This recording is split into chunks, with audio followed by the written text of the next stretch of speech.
Hi friends, welcome to my channel YS village women. ఈరోజు నేను చేసిన రెసిపీ అయితే క్యారెట్ మామిడికాయ పచ్చడి ఫ్రెండ్స్. చాలా కమ్మగా చాలా బాగుంటుంది, పుల్ల పుల్లగా కారంగా, చాలా సింపుల్. చేతగాని వాళ్ళైనా ఎంతో ఈజీగా చేసుకునే ఈ క్యారెట్ మామిడికాయ పచ్చడి ఎలా చేయాలో చూపిస్తాను రండి.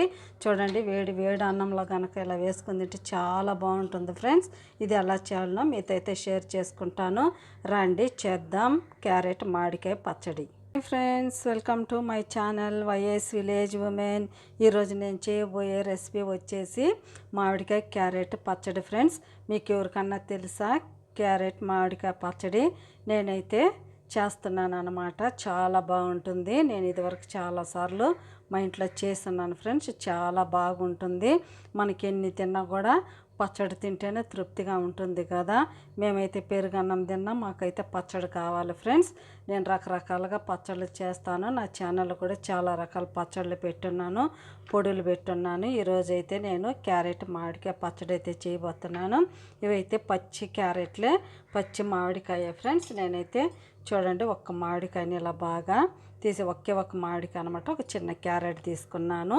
ఇంకా ఎక్కువ వేసుకుంటే తీయగా ఉంటుంది ఫ్రెండ్స్. అందుకే చూడండి, నేనైతే ఒక క్యారెట్ తీసుకున్నాను అనమాట. ఇప్పుడు ఒక మిక్సీ జార్ తీసుకొని ఇందులోకి మామిడికాయ ముక్కలన్నీ వేసేద్దాము. ఇప్పుడు ఇందులోనే మనం క్యారెట్ ముక్కలు కూడా వేసేద్దాము. కొద్దిగా జీలకర్ర వేసుకోవాలి. చూడండి, కారానికి తగ్గట్టు ఎండుమిర్చి అనమాట. ఎన్ని ఫ్రై చేయలేదు ఫ్రెండ్స్, అన్నీ పచ్చివే అనమాట. ఎందుకంటే తాలింపు వేసుకునేటప్పుడు మనకి ఉడుకుతుంది అనమాట. అందుకే చూడండి, అన్నీ ఇందులో వేసాను. ఇప్పుడైతే ఇందులో ఉప్పు వేసుకుందాం. సరిపడా ఉప్పు వేసుకోవాలి ఫ్రెండ్స్. ఇప్పుడైతే మూత పెట్టుకొని మిక్సీ పట్టేసుకుందాం. అన్నీ పచ్చివేనమాట. ఇవి బరగ్గా మిక్సీ పట్టేసుకోవాలి. మూత పెట్టుకొని మిక్సీ పట్టుకుందాం. మిక్సీ అయితే పట్టేసాను. చూడండి, ఇలా ఉండాలి ఫ్రెండ్స్. ఎక్కువ మెత్తగా కూడా ఉండకూడదు.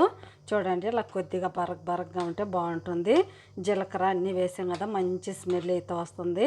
చూడండి, కలర్ అయితే ఎంత బాగుందో ఫ్రెండ్స్. అన్నంలో కనుక తింటే చాలా బాగుంటుంది. అంతే ఫ్రెండ్స్. ఇప్పుడైతే ఇది పోపు వేసుకోవాలి ఫ్రెండ్స్. స్టవ్ వెలిగించుకొని ఒక ప్యాన్ అయితే పెట్టేశాను. ఇప్పుడు ఇందులో మనం ఆయిల్ వేసుకుందాము. 1 స్పూన్ ఆయిల్ వేసుకుందాం ఫ్రెండ్స్. పోపుకి కొద్దిగా ఆయిల్ వేడెక్కిన తర్వాత పోపు వేసుకుందాం ఫ్రెండ్స్. ఆయిల్ అయితే హీట్ అయింది. ఇప్పుడు ఇందులో 1 స్పూను, 1/2 స్పూన్ అంతా ఆవాలు వేసుకోవాలి. ఆవాలు చిటపటలాడనిద్దాం ఫ్రెండ్స్. చూడండి, ఆవాలు అయితే చిటపటలాడుతున్నాయి కదా. ఇప్పుడు మనం ఇందులో 2 వెల్లుల్లిపాయలు వేసుకోవాలి. పోపు దినుసులు, ఎండుమిర్చి వేసుకోవాలి. కొద్దిగా ఆవాలు కాదు ఫ్రెండ్స్, జీలకర్ర వేసుకోవాలి. ఇప్పుడు మనం కొద్దిగా ఫ్రై చేసుకుందాము. కరివేపాకు కూడా వేసుకోవాలి ఫ్రెండ్స్. ఇప్పుడు ఇందులోనే కొద్దిగా ఇంగువ వేసుకుందాము. ఫ్రై అయ్యే వరకు కొద్దిగా ఫ్రై చేసుకుందాము ఫ్రెండ్స్. చూడండి, పోపు కూడా వేగిపోయింది కదా. ఇప్పుడు మనము రుబ్బి పెట్టుకున్న పచ్చడి ఇందులో వేసేసుకోవాలి. చూడండి, అంత వేసేసాను. ఇప్పుడు ఒకసారి బాగా కలిపెట్టుకుందాం ఫ్రెండ్స్. కొద్దిగా ఉడకనిద్దాం, ఎందుకంటే మనం అన్ని పచ్చి వేసాం కదా. కొద్దిగా పచ్చి వాసన పోయే వరకు, ఈ ఆయిల్ అంతా బయటకు వచ్చే వరకు కొద్దిగా ఉడికించుకోవాలి. కొద్దిగా ఉడికించుకుందాం ఫ్రెండ్స్. చూడండి, ఈ విధంగా ఉడుకుతుంది కదా. కాసేపు అయితే ఉడికించాను నేను. ఒక 5 మినిట్స్ కూడా పట్టదు ఫ్రెండ్స్. ఒక 2-3 నిమిషాలు ఇలా ఉడికించుకోవాలి, పచ్చి వాసన పోయే వరకు. చూడండి, ఇప్పుడైతే అయిపోయింది ఫ్రెండ్స్. ఇప్పుడైతే మనం ఒక బౌల్లోకి అయితే తీసేసుకుందాము. చూడండి, ఎంత మంచి కలర్గా ఎంత బాగుందో. చాలా బాగుంటుంది ఫ్రెండ్స్. అన్నంలోకి, దోశలోకి, ఇడ్లీల్లో కూడా బాగుంటుంది. ఇప్పుడైతే మనం ఒక గిన్నెలోకి అయితే తీసేసుకుందాం ఫ్రెండ్స్. చూడండి, ఇప్పుడు ఒక గిన్నె అయితే తీసుకున్నాను. ఇప్పుడు ఇందులోకి తీసేసుకుందాం. అయిపోయింది ఫ్రెండ్స్ క్యారెట్ మామిడికాయ పచ్చడి. చూడండి, ఎంత ఈజీగా ఉందో. చేతకాని వాళ్ళైనా చేసేసుకోవచ్చు ఫ్రెండ్స్. చాలా బాగుంటుంది. వేడి వేడి అన్నంలో కనుక నెయ్యి వేసుకొని తింటే.